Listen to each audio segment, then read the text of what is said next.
when Riley was going through that panic attack in the penalty box, my heart was sinking because I think everyone's been in these moments to where you just don't know what to do. It could be with job, it could be with relationship, it could be every anything. move seems like it's going to be It's just perilous. wrong. Yes, and everything decides your future. We've all been in those moments. What do you know? It's the Untitled Film Project podcast. Go watch the movies and then come listen and watch. We talk about the movies that you have just seen, and this time it's Inside Out 2. Riley is entering puberty and new situations, which introduces a crazy collection of new emotions that have to coexist with the emotions already inside her mind. Riley, how was camp? It was good. Plus, the question we'll answer, and we want you to as well. What emotion is the most prevalent in your head that is not represented in any of the Inside Out movies? All right. Fair. So you may be giving them new ideas for Inside Out 3. That's right. Inside Out 3, we're forecasting it right here for you. It's going to be PG-13. Inside Out 2, 9 years after we saw the original Inside Out that kind of tried to explain what's going on inside a kid's head with their emotions. What did you think of this? You know, this is such an interesting film because to me, it's Pixar back at its best. Not its best. Don't get me wrong. I know that's a weird kind of statement I just made, but it's not Toy Story. It's not Coco. It's not Up, right? Those are like elite Disney Pixar movies. Sure. Okay? But this gives I wrote about this on TitleFilmProjectPod.com. It's Inside Out 2 kind of brings all those Pixar hallmarks back. The joyous comedy, the emotional delivery of the character development, all these things, it brings all that back. Whereas the last two movies, Lightyear, and they didn't really do that, right? As well. Like they were there, it was charming, but it was kind of like there. But how do you connect? This is one of those movies where you connect. Yes, but but I'll be honest, I really struggled before I published my score and my review on TitleFilmProjectPod.com. Shameless plug. I struggled with, is that because it's naturally relatable? Because we all have So if emotions? it's relatable by default, then maybe I have to connect with it. Maybe not as much as I did, but But you can't help it. Can't help it, right? Is it because you're not as good of a hockey player as Riley? Well, that is true. Actually, her toe of us drag are. was pretty impressive. Yeah. But like in Lightyear, for example, I didn't it was cool, but I didn't relate to any of it. Like it wasn't related. But this is a story that based on emotion, and everyone has these, and that's the whole point of writing it that way. And she's going through a tough time that we've all been through. Sure. Right? So it's like, it's relatable by default. So do I take points off for that? Do I not? That was the struggle I had. Or do you give them points for going where the human condition has been? Being able to snapshot that is impressive, right? And they did that with Inside Out 1, obviously.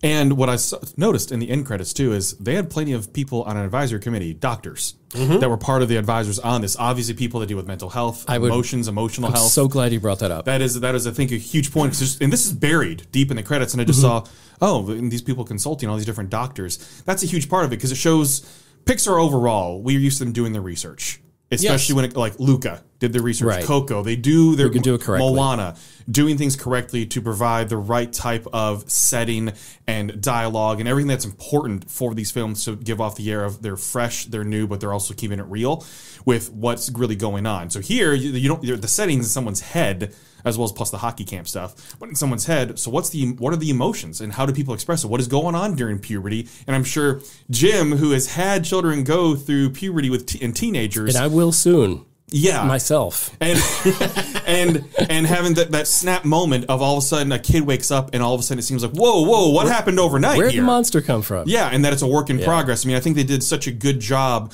of portraying what we've all gone through and those changes. When you look back, we know it wasn't overnight, but I'm sure to many parents out there, it feels like all of a sudden overnight, well, they hate me. Oh, they're going through this. Everything changes. Right. And this is one of those films to me that even though I personally do not have children, I know I went through a lot of this stuff. You experienced it We all experienced everything too. And what I also really enjoyed is the hockey aspect. We don't see We're all hockey people here on this. We on the play, show. we cover it, we enjoy it. Yes. But seeing not in the first one, it was a very small part of the movie. Like Yeah. you knew she's a hockey player. It's mentioned. There's things like that. But it could have easily been like a soccer. It could have been any other It could have sport. been anything, right? Here, there was way more of hockey taking place in this movie, from the team aspect, the training camp aspect, everything in terms of what people go through from a team when you're going to the next level as well too. I found that very interesting, and I loved how they're seeing a different sport that we have football, basketball, baseball, all the most popular Always in the sports in the spotlight. U.S., right? So it's really cool just to see hockey get a little bit more of a spotlight in a major production like Inside Out 2. I love that you pointed out what basically you confirmed my conspiracy theory, because this is my knock on the movie and my applause for the movie. It's a double-edged sword, because I walked out of the movie not looking that closely at the credits like you did, thinking, wow, feels like that was a 90-minute created by child psychology boards to help kids go through, like, you go to the pediatrician, have your child watch this video. And like Informational video. yeah, a little bit. But like at the same time, I also appreciate and applaud them for getting it right. Okay. Because you don't want to screw it up. You don't want people putting the wrong impressions in the kids who are the target of this movie, the audience. So while I was like, you feel a little informational and kind of bored me, but that's because I have lived long enough that this stuff is kind of, it's been a part of my past. There's other people, it's not made for me. It's other people who need to see this, who are going through those things or are just happening upon these emotions. So, Jim, get out of your own way. They did a good job with getting these emotions right, and they used some experts to do it. So I have just rebuked myself. Jim, you mentioned get out of your own way. You've lived through it. The movie's not for you. Right. This movie is for everybody. If you're preteen, you're going to, you won't know it right now, but you're going to appreciate that you were prepared in some way for something that's going to happen. If you're a teen, it's fresh and you're like, oh my God, I relate to this because this just happened, or I remember this one time with it. Yep. If you're an adult without kids, usually you can think back like, okay, I went through that. It was a tough time or whatever. I remember this one funny thing. If you're an adult with kids, you're like, oh, my kid's just going through that or they're about to go through it. It's basically for everybody. Yes. They even threw in for the older demographic, like my parents' age, 80, 78, right? Nostalgia. Oh, it's great. Which was hilarious. Okay, possibly the funniest character I agree to with me. that. Whoa, no. You're about 20 years too early on that, Grandma. You have 2 more graduations yeah. and a friend's wedding before you kick in. One of the funniest lines. And that's meant for the adults in the room. Yes, it for is. sure. Like Yes. this is Pixar at its best, when you can entertain and have humor that children will love and the adults are going to love. Everyone's going to love. This is Pixar at its best. It truly is, because you're storytelling, you're making people feel. You need to feel, and it starts ripping at your heart because you're empathizing with what a character is going through. When Riley was going through that panic attack in the penalty box, my heart was sinking, because I think everyone's been in these moments to where you just don't know what to do. It could be with job, it could be with relationship, it could be every anything. move seems like it's going to be It's just perilous. wrong. Yes, and everything decides your future, and whatever you do, you can't do it right. We've all been in those moments, and whether it's a teenager that's turned 13 or an adult in their 40s, we've all had these moments where you have this freak out and what is going on and how are you fixing it, and it brings you back to center. How Joy brought her back to center and realizing it's not just I'm a good person, but it's every other memory. It's what's made who you are, your purpose, finding your purpose. And credit to them, like, I think what also got her out of that, like, yes, those new emotions and stuff were helping, but her friend's gesture of coming over to the box and saying, hey, it's okay, is also a lesson in, like, how you let someone else in a bad place off the hook and out. Like, they gave her the on-ramp to get back into the game and to life. The empathy. Yeah. I got to give it to the original cast. I mean, Phyllis Smith as Sadness, you know, who was Phyllis from The Office. Is there a better casting decision than Phyllis Smith? It's so perfect. It is. And like when she speaks, it's such a unique and great voice that embodies the spirit of what she's supposed to be, that I thought she was just terrific. My only problem with some of the acting of the emotions is occasionally, like, one of them would act out of character. And it's like, okay, well, Fear's being nice now, and this one's being the other, these are minor things, but occasionally they went kind of off character. And going on the voice thing, too, we actually had these voice actors kind of creating voices, creating characters for the voice. Like, I didn't necessarily always think that's Amy Poehler. Maya Hawke, even as anxiety, it didn't just sound like Maya Hawke because there's anxiety in her voice. She had to create that character with her voice. You know the base, the foundation of these voices, but they created their own characters. Even Lewis Black isn't straight up Lewis Black. You're right. I was going to say, because of the, like, loudest Lewis Black, right? Even after a little bit, I forget it's Lewis Black. Yeah, and that's what I want. Yes. I want these characters to be on their own and not just be the actor as that voice. We've gone in these rants how many times, right? This one, I think, accomplished its goal because you do have some big names, but I didn't think of that big name. I didn't hear The Rock in there. You know, it's one of those things where I didn't hear the actors as these voices, and that is very important to me to enjoy because I didn't separate anything out. They were their characters. That's what DreamWorks does to sell their crappy stories. Yes, they do. They try to amp up celebrities being themselves because they didn't write a good movie. I mean, Disney's done it too. They don't. Yeah, they're not. They're not scot-free. But he's not wrong as far as it's their trademark. I mean, Toy Story really began it all. Toy Story kicked everything off. Yep. The reason Shrek is what it is because what Toy Story did with Tom Hanks and Tim Allen. Yes. So Disney does not get a pass. As a Disney person, Disney ain't got no free pass. Robin Williams with Aladdin.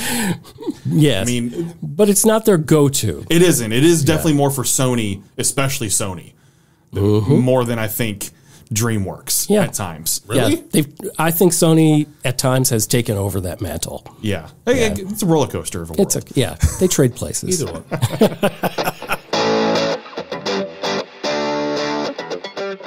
I think if you talk to people coming out of the theater, the number one character they're going to love is Pouchy. Pouchy so awesome. was hilarious because Pouchy was like of a different era of cartoon, and Pouchy was funny. And for anybody out there who remembers, I believe it was a 90s Saturday Night Live short of the Cluckin' Chicken. Yes. I thought that same thing. His eyes did the same thing. His eyes, his voice was exactly the Cluckin' Chicken. When anger is going elbow deep.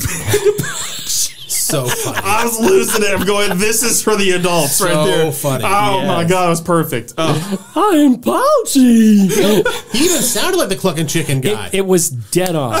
It was dead on. So yes, there was like a subset of like 1/2% of the people watching Inside Out 2 that were going, that's a Cluckin' Chicken there. Mine tastes good. I can't even. And we can't even talk who the about some of voice, it. you know who the voice of Pouchy is? Who is it? James Austin Johnson of SNL. Of SNL. There's no coincidence then. There's I didn't think there was a coincidence when I was watching. I'm like, they're definitely modeling after the Cluckin' Chicken. And oh my gosh. So funny. Confirmed. There are so many conspiracy theories confirmed by Justin Bradford. You're doing good today. Oh, thanks. Tell me when the aliens are going to come out and meet the president in front of the cameras. Don't get him started. Don't get him started, please. All right, let's get some final scores on Inside Out 2. Let's start with Justin Bradford. I really enjoyed it. This is, like I said earlier, this is Pixar at its absolute best. And the relatability, the way I was able to feel so much through this, to where you are feeling sadness, you're feeling joy, you're feeling emotions throughout the entire film. And there's always pressure on a movie like this because we poke fun of what if cars could talk, what if planes could talk, what if elements could talk and have emotions, all these different kinds of things. Disney, what if blank could talk? But and then let's make it happen. But this one, aside from all of those, it's going into someone's head. That's not Herman's head. But it's going into a child's head and looking at how they grow up and how they deal with things that come to them in life. I mean, the first one was something that so many people have to go through, which is moving to a new city and making friends and being in a new classroom and not knowing anybody, and the anxiety you feel even though you don't know what it is yet, because you're not growing up enough to know what anxiety truly is, and going through those changes. And then the mom and the dad, I love how they always flash into those brains so you can see who rules theirs. Whereas Joy is the ruler right now, and the child, it's what? Anger and sadness. Yes. That are the rulers for the dad and the mom. I love these types of movies when you get to explore the mind a little bit more and that they have depth. And then the theme, the Inside Out theme that's just on the piano, and then when that starts playing, it just tears at me in a joyful way that makes me feel full and happy, and you get that warm fuzzy feeling. Like you start hearing that and you just know this is a warm feeling happening. And at the very end, when the sparkles are going for that joy's being drawn to the board, that made me feel so happy. And that's when I started to tear up, is in that moment right there. It's like, Joy, she wants you. Right. She wants to feel happy, feel joyful, and doing the sport she loves, doing something she loves, which is hockey. And we love hockey. We play hockey. We love it. And that's the connection for me, as someone that plays that sport, to feel the joy, because that's why I play, is because I love it. I enjoy it. So that deeper connection, even more so for me. So I feel like there are going to be plenty of young hockey players that'll even connect here because they know that pressure. I think that any sport. Any sport, they can take this and take it and go. It. You can just apply it because we've all gone through these pressures. It's not the great thing too about this is there wasn't pressure from parents, because they could always. That's an easy way out to portray pressure from parents. No, it's pressure from the inside that I think more athletes will go through. And I'm not calling myself an athlete, but more athletes go through is just from the inside. Yeah, you get plenty of pressure from the parents, but it's what on the inside, the anxiety you feel there too. So I just love how they handled it so very much. This is going probably.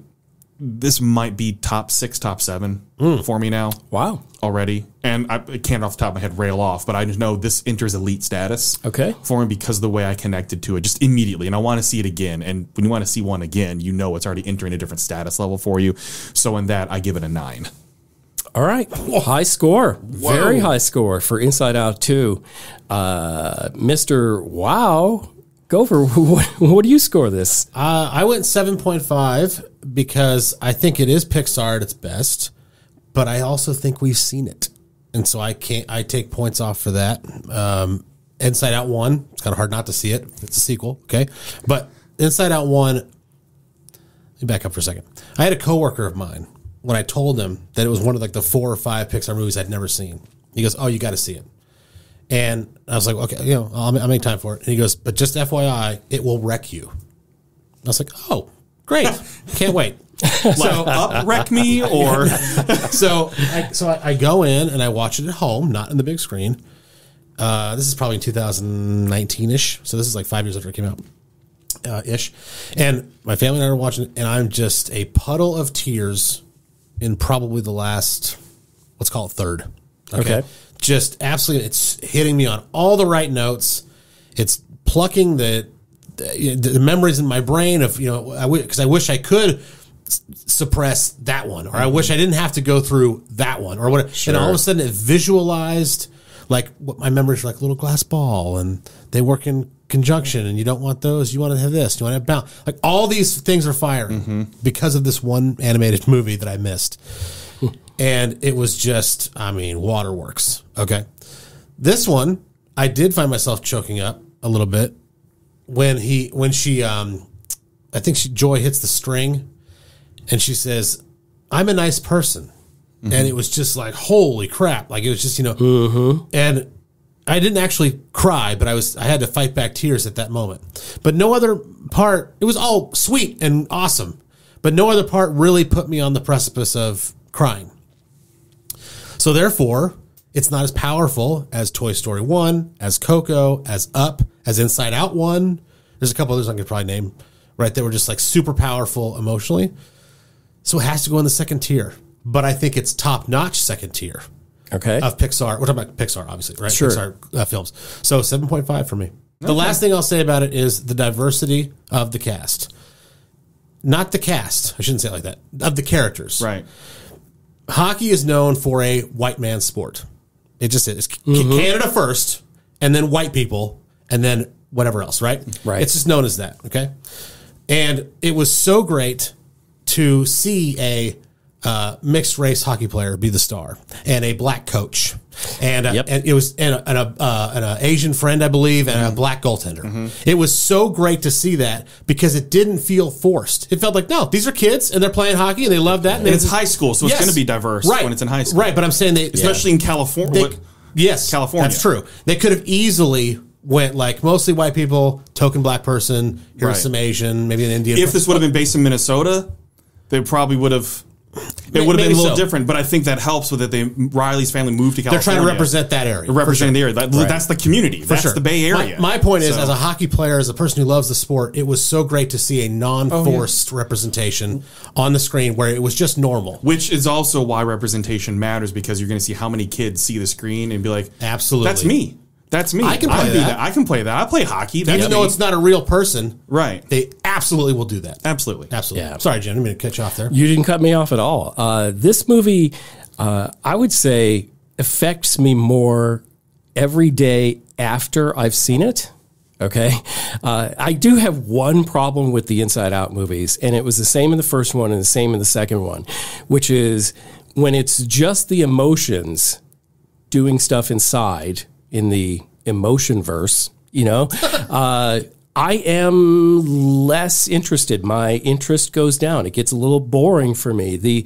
It kind of is like the quantum universe of this bizarre made up land where we've got to get this ball over this metaphorical mountain to another pond. And to me, that's where it loses me. Where it really hits me is when they cut back and forth between Riley and her real life and the emotions working hand in hand, and they get back and forth. And the same thing with the other characters. So when you get into the middle of the movie and, there's just all that stuff and it's taking place mostly inside of her brain, I get bored, both movies.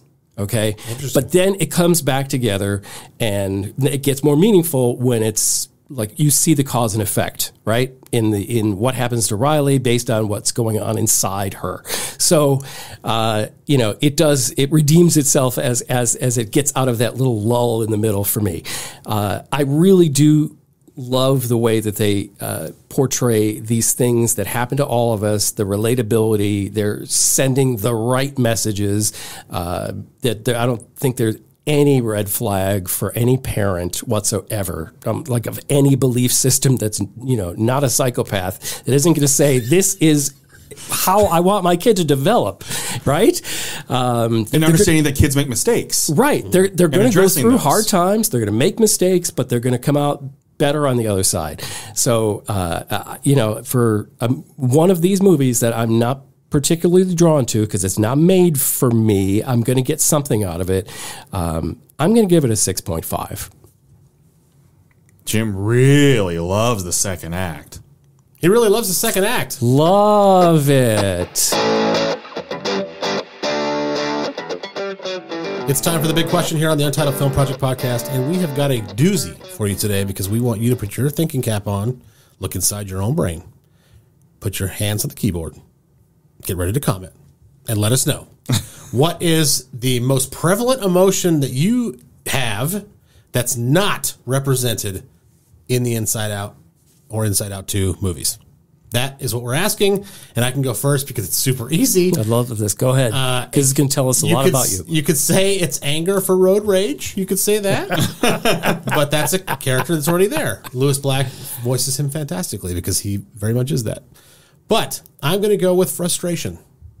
Okay. I typically am frustrated with myself, with my other drivers, with going to the gas station and not being able to find a pump, and then when a car drives away and I hit the pull up, it's on the opposite side of the car, and then when I do find the pumps on the right side of the car, it's that credit card thing's not working. It's just so frustrating, but I wouldn't call it anger, right? Right. I'm not going to sit there and be like, no, it's a specialized piece of it. It's more of a boiling kettle. It's a frustration. It's just, Any idea what this character would look like inside your brain? Let's go boiling kettle.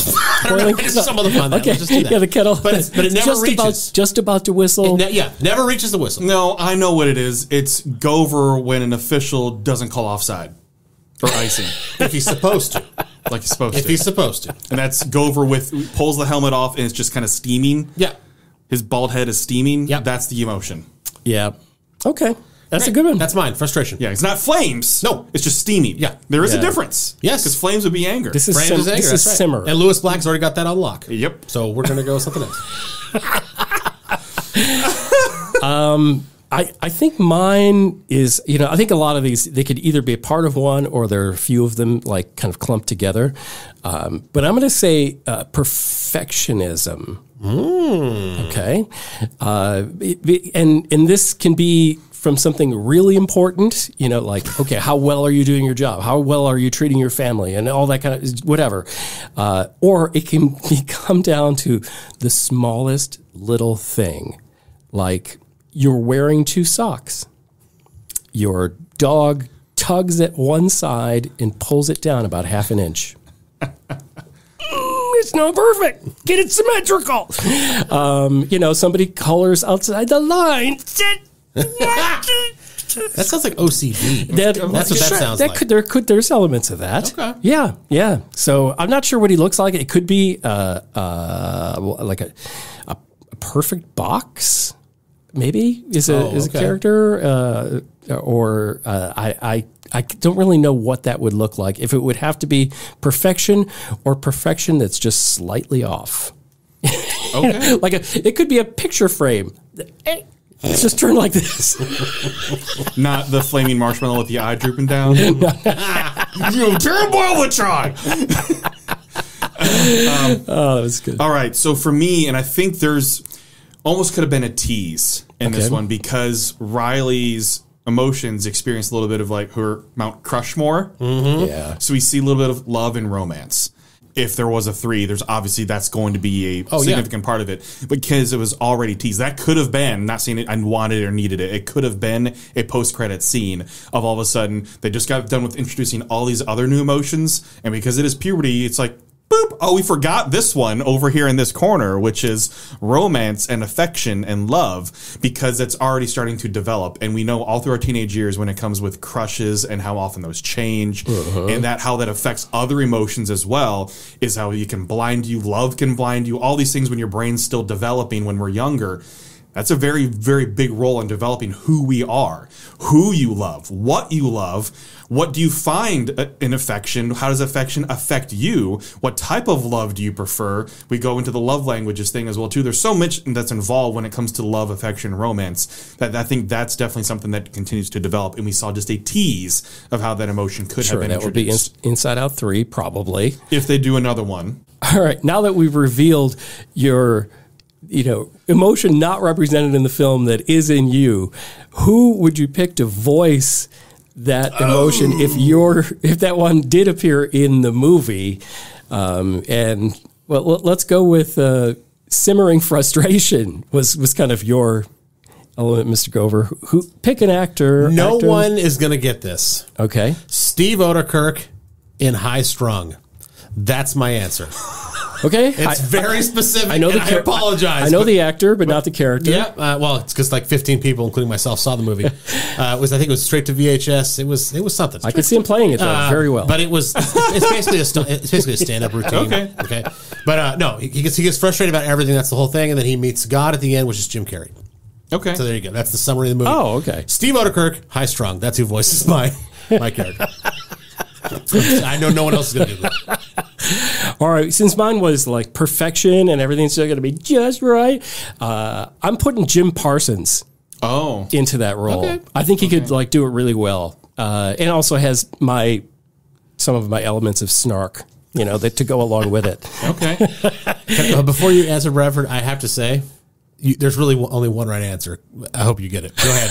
No, I want you to tell me now. Barry White. No. You'll never find. No, I think I have a pretty good answer. I'm going with radio personality Delilah. Oh. Yeah, that's very, very Pixar, Disney. Yes. And friendly. Affection through the voice, but love and care is what she presents in her voice as well too. Soothing, easy to hear. It's a comforting voice. Okay. I think with love and affection. Okay, so tell us the emotion that is a big part of your personality that wasn't in this movie, and also just tell us what you thought of Inside Out 2. Thank you for listening to the Untitled Film Project podcast. To support the show, please rate, review, follow, and subscribe.